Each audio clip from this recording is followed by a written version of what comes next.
I stood outside the boutique while Nathan checked his phone. The afternoon sun caught the gold lettering on the window, and I wondered why he'd chosen this place. Too expensive, too intimate for us. "You'll love this," he said, sliding his phone away.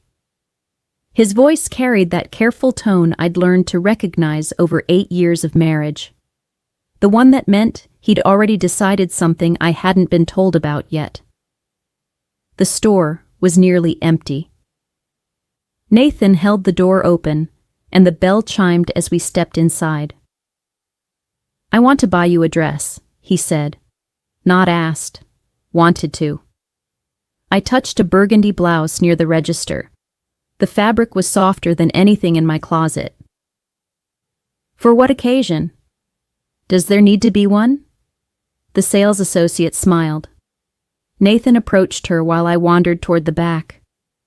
Their conversation was low, but I caught fragments about sizes, preferences, leaving me to browse alone. When he returned, his expression had shifted. More focused, more intent. "I'll leave you here," he said, gesturing toward fitting rooms behind frosted glass. "You choose, and I'll just watch." The words hung between us like a question I wasn't sure how to answer. Nathan had never been one to sit through shopping trips. "Watch from where?" He nodded toward a seating area positioned at an angle to the fitting rooms. 2 leather chairs faced the mirrors, close enough to see, but far enough to maintain the illusion of privacy. I picked up a navy dress and held it against myself. Nathan settled into one of the chairs, his attention fixed on me with an intensity that made my skin warm. The fitting room curtain was heavier than I'd expected. Behind the curtain, I could hear Nathan's breathing change. Not louder, but deeper, more deliberate. I hung the navy dress on the hook and looked at myself in the 3-way mirror. The fitting room was larger than most, with soft lighting that made everything look expensive. I unbuttoned my blouse slowly, aware that Nathan was just beyond the fabric barrier. This wasn't like him. Nathan was methodical, predictable. But something about today felt different. Charged. I slipped the navy dress over my head. It fit well, clinging in the right places and skimming over the parts I preferred to hide. When I stepped out, Nathan's eyes moved over me with appreciation that felt almost clinical. He nodded toward the mirror. "Turn around." I did, watching his reflection as he watched mine. His phone sat angled on the table beside his chair, in a way I couldn't quite understand. "Try the green one," he said, pointing to a dress I hadn't noticed. Back in the fitting room, I changed again. The green dress was more daring, sleeveless, with a neckline that dipped lower than I usually wore. When I emerged, Nathan's attention felt heavier. "Better," he said, "but there's something else I want you to try." He selected a black dress with a wrap-style top. As he handed it to me, his fingers brushed mine. "This one," he said. "Take your time with this one." The instruction felt loaded with meaning I couldn't grasp. I returned to the fitting room, hyper-aware of Nathan settling back into his chair. I was reaching for the zipper when I heard footsteps that weren't Nathan's. The footsteps stopped outside the curtain. Not Nathan's measured gait, but something quicker, lighter, younger. "Ma'am?" A voice I didn't recognize, male, with careful politeness. "I'm sorry to disturb you." I held the black dress against my chest, suddenly conscious of being half-dressed. "Yes?" "Your husband asked me to check if you needed assistance. With the fit, or—" The curtain moved slightly. I could see the edge of a name badge through the gap. Derek, in black letters. "He said I could see how it fits on you." The words landed strangely. Nathan had said that? "I'm fine, thank you," But Derek didn't move away. The curtain parted slightly, and I saw a young man with dark hair and confident eyes, maybe 25. He was very specific, Derek said, stepping partially into the fitting room, about wanting to know how everything fits. The space suddenly felt smaller. I was holding the dress in front of me, but Derek's eyes moved over what he could see with appreciation that made my pulse quicken. What exactly did my husband tell you? Derek smiled, transforming his face from attractive to dangerous.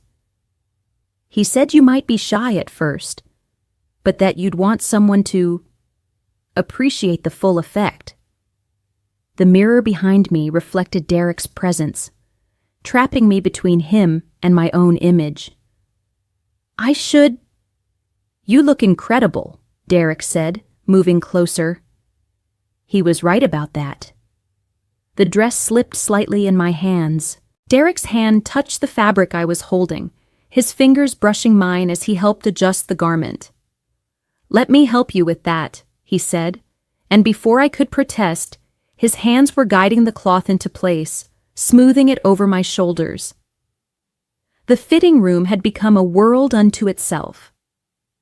Outside, I could hear distant murmurs, but inside there was only Derek's breathing and the whisper of fabric against skin. Your husband has excellent taste, Derek said, his voice lower now. His hands lingered at the dress's neckline, ostensibly adjusting the fit but moving with familiarity that made my breath catch. I should have stopped him, should have called for Nathan, but something about the moment felt inevitable, orchestrated. He's watching, I whispered, though I wasn't sure if it was a warning or invitation. I know, Derek said, his smile suggesting this wasn't his first time in this situation. He likes to watch.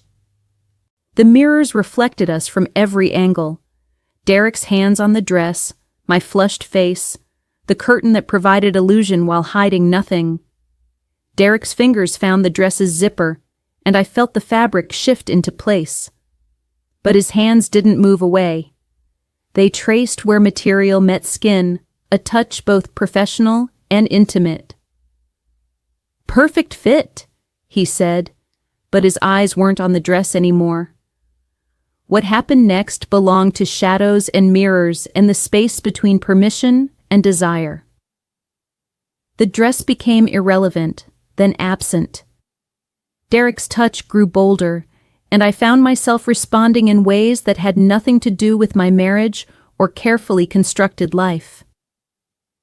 The curtain stayed closed. Nathan stayed in his chair. And I discovered that some lines, once crossed, change everything. When it was over, Derek helped me back into my clothes with the same careful attention he'd shown removing them. The black dress lay pooled on the bench like evidence.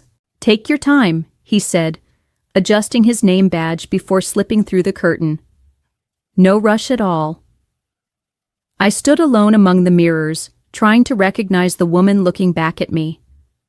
I emerged 15 minutes later, hands steady despite everything that had changed.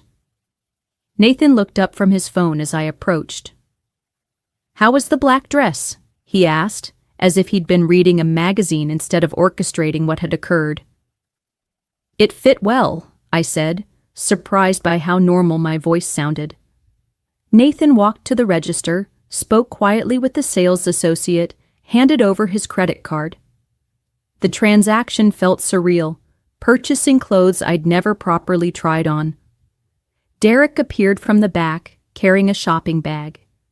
He moved past us without eye contact, but I felt heat when he brushed my shoulder. Ready? Nathan asked, taking the bag. In the car, Nathan placed the shopping bag between us. The paper crinkled when I shifted. Aren't you going to look? He asked, pulling into traffic. I opened the bag and found a dress I'd never seen, deep red silk with a daring neckline. The fabric felt expensive, but it wasn't the black dress I'd been wearing when Derek touched me. "It's beautiful," I said, though beautiful wasn't the word I was thinking.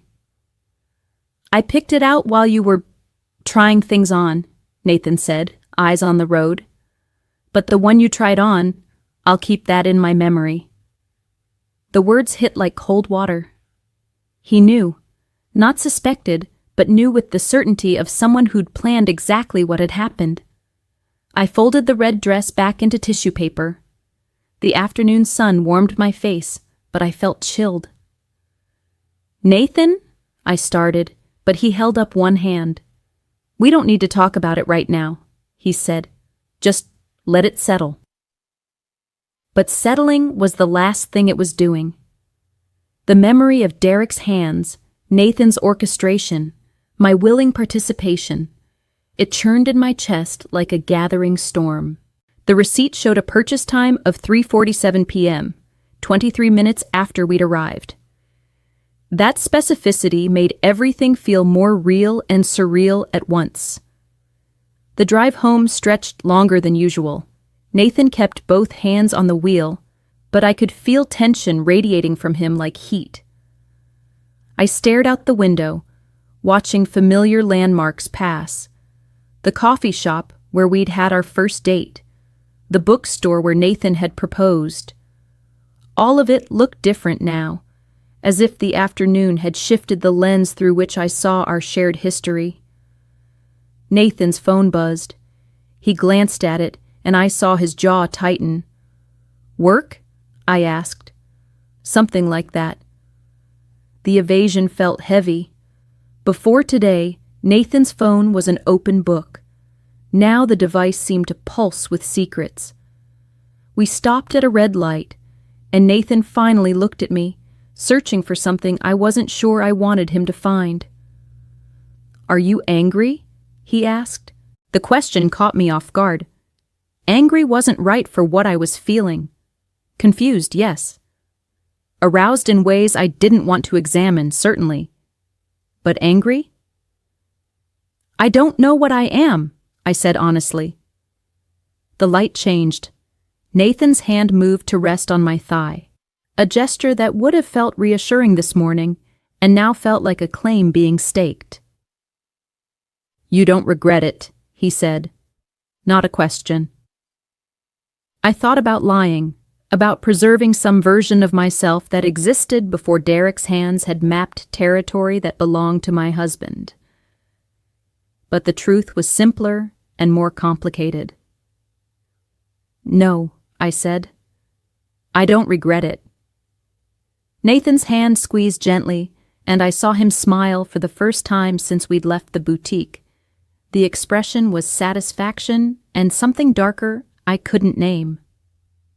His phone buzzed again, and this time he didn't look. "We should talk," I said as we turned onto our street. "Yes," Nathan agreed. "We should."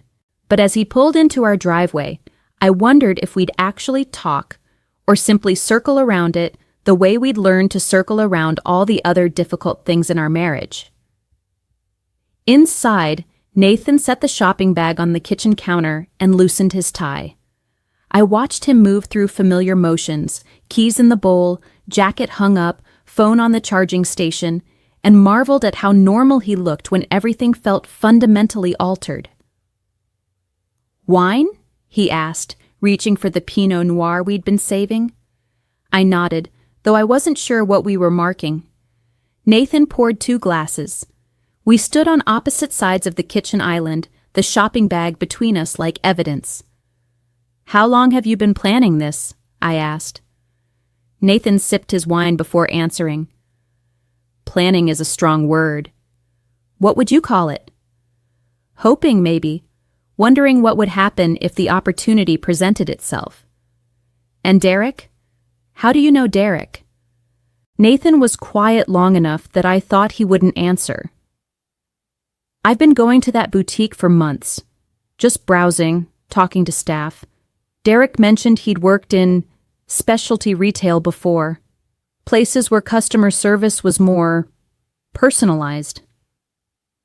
The euphemisms felt absurd, given what had happened, but I understood the language Nathan was using.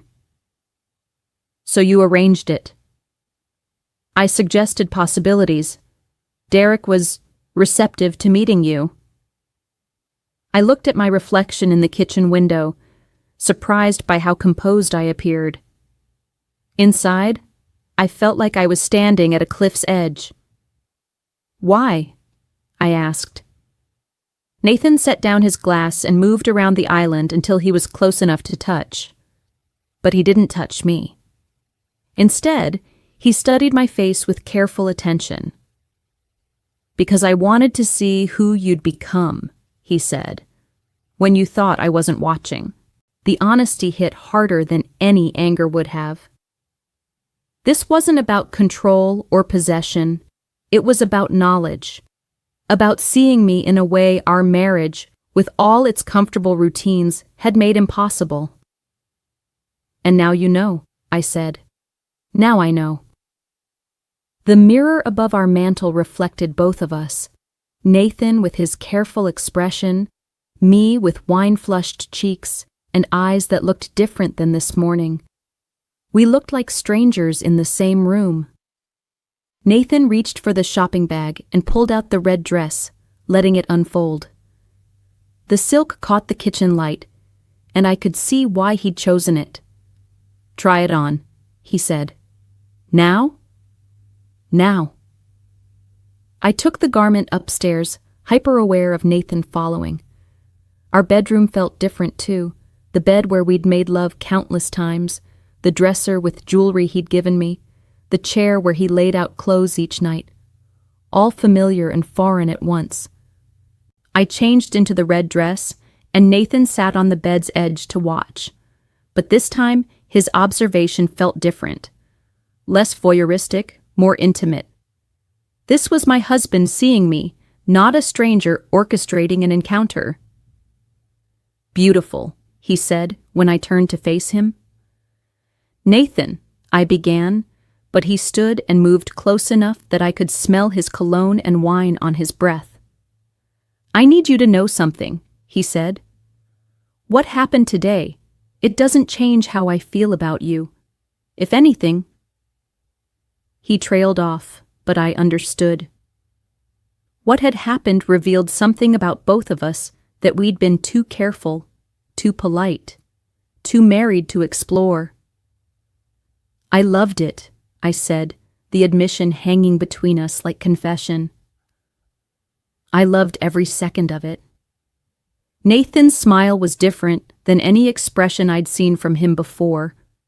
Proud, yes, but also relieved, as if he'd been holding his breath for months. I know, he said. I could tell. He reached behind me to find the dress's zipper, and I felt the fabric loosen and fall away. But this time, when he touched me, it was with knowledge of what I was capable of. What we were both capable of. What followed was different than our usual careful choreography. More urgent, more honest. Nathan touched me like he was claiming territory that had been temporarily shared, and I responded like a woman who had discovered she enjoyed being claimed. Afterward, we lay tangled in sheets that smelled like expensive perfume and irreversible decisions.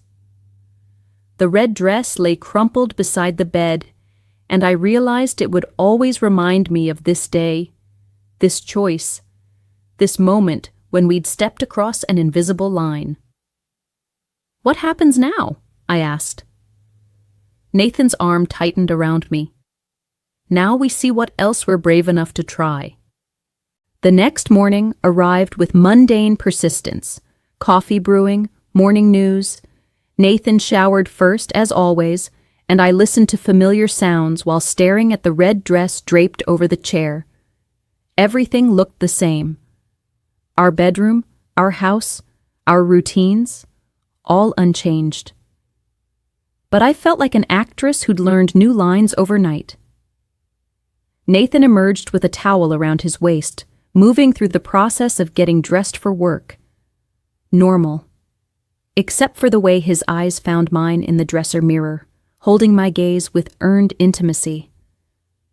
"I'll be late tonight," he said, knotting his tie. "Client dinner." "Which client?" "The Morrison account." He paused. "Derek texted this morning to thank us for our business." The casual mention sent heat through my chest. I wondered what else Derek had texted but didn't ask. Some knowledge felt too dangerous for a Tuesday morning. "Will you see him again?" I asked instead. Nathan finished with his tie and turned to face me fully. "Do you want me to?" The question was loaded. We were negotiating terms of something unnamed, setting boundaries for territory we'd only begun to explore. "I don't know," I said honestly. "That's okay. We don't have to decide anything today." He kissed me goodbye, the same quick brush he'd given me every workday for 8 years, but his hand lingered on my cheek longer than usual.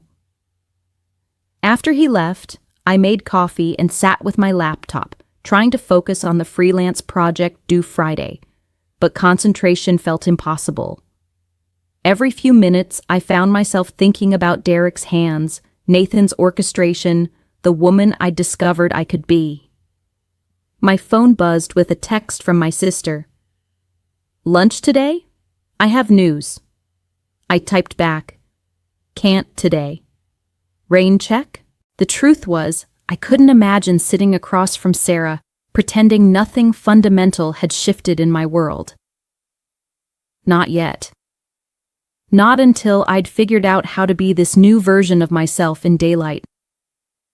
Nathan came home with takeout from our favorite Thai place and wine I'd never seen before. He'd loosened his tie during the drive, and there was something different about his posture. More relaxed, more purposeful. "How was the client dinner?" I asked, accepting the food bag. "Productive," he said, opening the wine. "We talked about boundaries, about what everyone wants and what everyone's comfortable with. I understood we weren't discussing the Morrison account anymore. We ate at the kitchen table, conversation flowing around safer topics, but underneath the normalcy, I could feel the weight of decisions waiting. After dinner, Nathan cleared dishes while I finished my wine. When he sat back down, his expression had shifted to something more serious. "I've been thinking about yesterday," he said. "So have I." "And?" I took a breath, trying to find words for feelings I was still learning to recognize. "I liked it, more than I expected to, more than I thought I should." Nathan nodded, as if this confirmed something he'd suspected. "Derek asked if we'd be interested in expanding the arrangement." The words hung between us like an invitation to step further into territory we'd only glimpsed. I felt my pulse quicken. "What kind of expansion?" "He has friends. Other situations where the dynamics might be interesting." I imagined Derek introducing me to other young men who understood how to appreciate a woman whose husband liked to watch.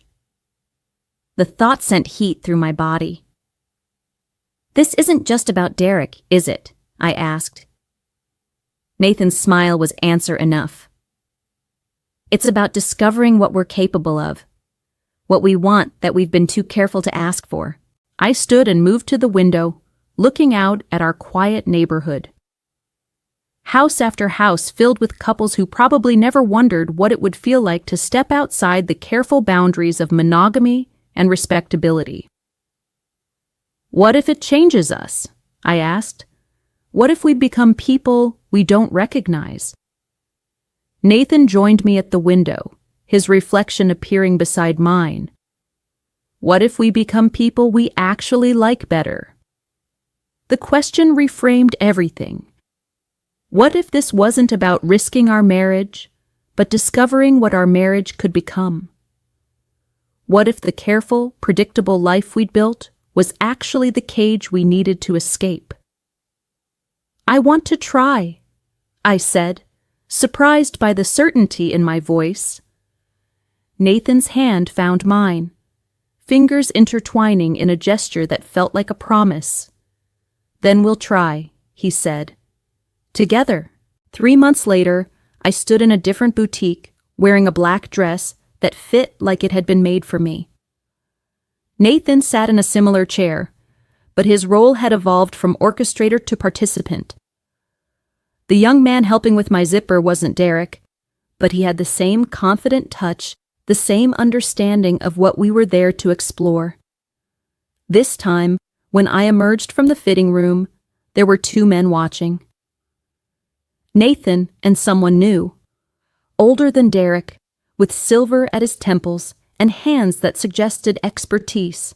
Nathan had introduced him as Marcus, a friend whose interests aligned with ours. The boutique had become symbol rather than destination. We'd discovered that what we were seeking could be found in hotel bars and art gallery openings and dinner parties where conversation turned interesting after the 3rd glass of wine. We'd learned there were others like us, couples who'd grown tired of pretending that desire was simple, that love meant never wanting anything beyond what you already had. I'd changed in ways that went deeper than clothes or places. I moved through the world differently now, more aware of my own power, more willing to use it. Nathan watched me with appreciation that felt earned rather than assumed, and I found myself craving his attention in ways I'd forgotten I was capable of. Our marriage hadn't broken under these discoveries. Instead, it had strengthened. Built on honesty we'd been too careful to construct before. We talked about things we'd never discussed, wanted things we'd never admitted to wanting, became people we'd been too polite to be. The red dress from that first day hung in my closet next to clothes that told the story of who I'd become. Some evenings, Nathan would ask me to wear it, and I'd see in his eyes the memory of that afternoon when everything changed. When we'd both chosen to step across an invisible line. Derek still texted sometimes, usually when he had someone new he thought we'd enjoy meeting. We didn't always say yes, but we didn't always say no either. We'd learned to trust our instincts, to follow our curiosity, to see where desire would lead when we stopped trying to control it. I was 32 years old, married to a man who loved me enough to want me to discover who I could become when I stopped pretending to be someone I wasn't. I'd cheated on my husband in a fitting room surrounded by mirrors and shadows, and I'd loved every second of it. I didn't regret it. I never would. Some lines, once crossed, don't disappear. They become bridges to places you never knew you wanted to go.